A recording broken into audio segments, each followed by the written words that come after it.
বাচ্চা নেওয়ার ক্ষমতাকে কোন মেডিসিন দ্বারা নষ্ট করে দেওয়া বা অপারেশন করা এটা হারাম। কথা বোঝা গেল?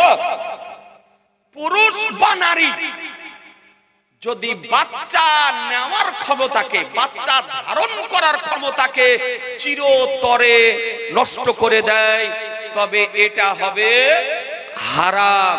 কিন্তু নিয়ন্ত্রণ করা, কন্ট্রোল করা এটা জায়েজ। তবে ব্রাদারান ইসলাম, কারণবশত যদি আপনার করে তবে সেটা জায়েজ আছে। যেমন একটা মহিলা 2-3 বার যদি সিজার হয়, তো তারপরে আর বাচ্চা নেওয়া যাবে না, সিজার করে। এইরকম মহিলা যদি বাচ্চা বন্ধ যদি করে নেয়, তবে তার পাপ হবে না, গুনাহ হবে না। ব্রাদার, কারণ